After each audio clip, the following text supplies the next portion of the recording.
Hello friends, എല്ലാവർക്കും നമസ്കാരം.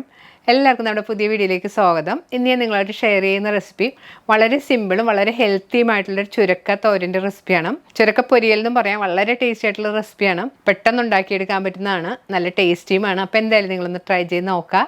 Try ചെയ്ത് നോക്കിയിട്ട് നിങ്ങളുടെ അഭിപ്രായം കമൻറ്റ് ബോക്സിൽ മറക്കരുത്. നിങ്ങളുടെ ഫ്രണ്ട്സാരൊക്കെ ഷെയർ ചെയ്യുക. അപ്പോൾ നമുക്ക് ഈ തോരൻ ഉണ്ടാക്കാം. തോരൻ ഉണ്ടാക്കാനായിട്ട് ഒരു വലിയ ചുരക്കയുടെ പകുതിയാണ് ഞാൻ എടുത്തിരിക്കുന്നത്. ചുരക്കയുടെ പുറത്തെ തൊലി ഒരു പീലറോ കത്തിയോ ഉപയോഗിച്ച് കട്ട് ചെയ്ത് കളയണം. മൂത്ത ചുരക്കയാണെങ്കിൽ അതിൻ്റെ അകത്തെ കുരു കട്ട് ചെയ്ത് മാറ്റണം. അധികം മൂത്ത് കുരുവൊന്നും ഇല്ലാത്ത ചുരക്കയാണെങ്കിൽ അതിൻ്റെ അകത്തെ ഭാഗമൊന്നും കട്ട് ചെയ്ത് കളയേണ്ട ആവശ്യമില്ല. ഇനി ചുരക്ക ചെറിയ കഷ്ണങ്ങളായിട്ട് കട്ട് ചെയ്തെടുക്കാം. ചുരക്ക ചെറിയ കഷ്ണങ്ങളായിട്ട് കട്ട് ചെയ്തെടുത്തിട്ടുണ്ട്. ഇനി തോരൻ ഉണ്ടാക്കാൻ തുടങ്ങാം. തോരൻ ഉണ്ടാക്കാനായിട്ട് ഒരു പാൻ ചൂടാക്കാം. പാൻ ചൂടാകുമ്പോഴേക്ക് 2 ടേബിൾ സ്പൂൺ വെളിച്ചെണ്ണ ഒഴിച്ചു കൊടുക്കാം. വെളിച്ചെണ്ണ നല്ലതുപോലെ ചൂടാകുമ്പോഴേക്ക് 1/2 ടീസ്പൂൺ കടുക് ഇട്ട് പൊട്ടിക്കണം. കടുക് നല്ലതുപോലെ പൊട്ടി വരുമ്പോഴേക്ക് 1/2 ടീസ്പൂൺ ചെറിയ ജീരകം ചേർത്ത് പൊട്ടിക്കാം. കടുകും ജീരകവും നല്ലതുപോലെ പൊട്ടി വരുമ്പോഴേക്ക് 1 ടീസ്പൂൺ ഉഴുന്ന് പരിപ്പും 1 ടീസ്പൂൺ കടലപ്പരിപ്പും കൂടി ചേർത്ത് കൊടുക്കാം. ഇവ ചേർത്ത് നല്ലപോലെ വഴറ്റി കൊടുക്കണം. പരിപ്പ് ചെറിയ ബ്രൗൺ കളറായി തുടങ്ങുമ്പോഴേക്ക് 2 ഉണക്കമുളക് 2ആയിട്ട് കീറിയതും 1 തണ്ട് കറിവേപ്പിലയും കൂടി ചേർത്ത് കൊടുക്കാം. ഇവ ചേർത്ത് നല്ലപോലെ വഴറ്റി കൊടുക്കണം. ഇതിലേക്ക് ചോപ്പ് ചെയ്ത് വെച്ചിരിക്കുന്ന 3 അല്ലി വെളുത്തുള്ളിയും കൂടി ചേർത്ത് നല്ലപോലെ വഴറ്റി കൊടുക്കണം. വെളുത്തുള്ളി ചേർത്ത് 2 മിനിറ്റ് നല്ലതുപോലെ വഴറ്റിയതിന് ശേഷം ഇതിലേക്ക് ചോപ്പ് ചെയ്ത് വെച്ചിരിക്കുന്ന ഒരു ചെറിയ സവാള ചേർത്ത് കൊടുക്കാം. സവാളക്ക് പകരമായിട്ട് ചെറിയ ഉള്ളി ചോപ്പ് ചെയ്ത് വേണമെങ്കിൽ ചേർക്കാം. ചെറിയ ഉള്ളി ചേർക്കുന്നതാണ് കറിക്ക് കൂടുതൽ സ്വാദ്. ഇതിലേക്ക് 3 പച്ചമുളക് വട്ടത്തിൽ അരിഞ്ഞതും കൂടി ചേർത്ത് കൊടുക്കാം. സവാളയും പച്ചമുളകും ചേർത്ത് നല്ലപോലെ ഒന്ന് വഴറ്റി കൊടുക്കണം. സവാളയിലൊന്ന് സോഫ്റ്റായി കളർ മാറി വരുന്നവർ വഴറ്റി കൊടുക്കാം. ഉള്ളിയിലൊന്ന് സോഫ്റ്റായി ചെറുതായിട്ട് കളറെല്ലാം മാറി തുടങ്ങിയിട്ടുണ്ട്. ഇനി ഇതിലേക്ക് 1/2 ടീസ്പൂൺ മഞ്ഞൾപ്പൊടിയും കൂടി ചേർത്ത് കൊടുക്കാം.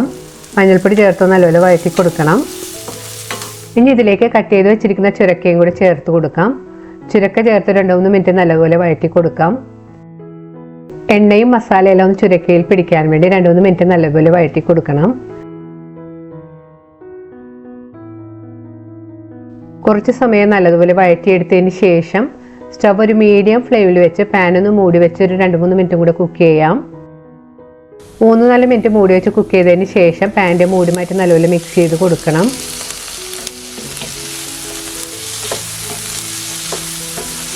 ഇനി ഇതിലേക്ക് പാകത്തിനുള്ള ഉപ്പുപൊടിയും കൂടി ചേർത്ത് നല്ലപോലെ മിക്സ് ചെയ്ത് കൊടുക്കാം.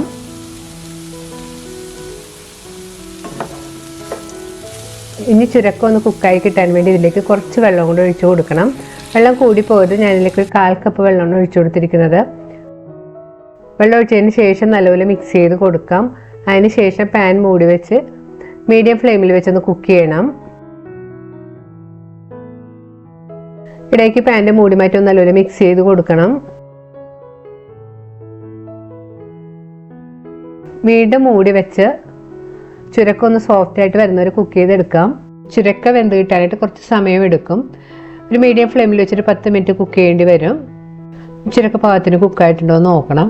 ചുരക്ക പാകത്തിന് കുക്കായിട്ട് വന്നിട്ടുണ്ട്. കൂടുതൽ വെന്തൊന്നും ഉടഞ്ഞു പോകരുത്. ഇനി ഇതിലേക്കൊരു 4 ടേബിൾ സ്പൂൺ തേങ്ങ ചിരവിയതും കൂടി ചേർത്ത് കൊടുക്കാം. തേങ്ങ ചേർത്ത് നല്ലപോലെ മിക്സ് ചെയ്ത് യോജിപ്പിക്കണം.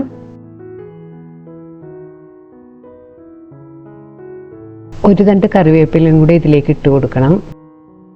ഇനി നല്ലതുപോലെ ഒന്ന് മിക്സ് ചെയ്ത് കൊടുക്കാം. ടേസ്റ്റ് ചെയ്ത് നോക്കിയിട്ട് ഉപ്പ് കുറവാണെങ്കിൽ പാകത്തിന് ചേർത്ത് കൊടുക്കണം. ഇപ്പോൾ തോരനിലുള്ള വെള്ളമെല്ലാം വറ്റി നല്ല ഡ്രൈ ആയിട്ട് വന്നിട്ടുണ്ട്.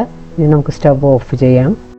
വളരെ പെട്ടെന്ന് ഉണ്ടാക്കിയെടുക്കാൻ പറ്റും നല്ല ഹെൽത്തിയും ടേസ്റ്റിയുമായ തോരൻ റെഡി ആയിട്ടുണ്ട്. അപ്പോൾ എന്തായാലും നിങ്ങളൊന്ന് ട്രൈ ചെയ്ത് നോക്കുക. വീണ്ടും വരെയുള്ള സിമ്പിളും ടേസ്റ്റിയുമായിട്ടുള്ള റെസിപ്പി ആയിട്ട് നമുക്ക് കാണാം. Thank you.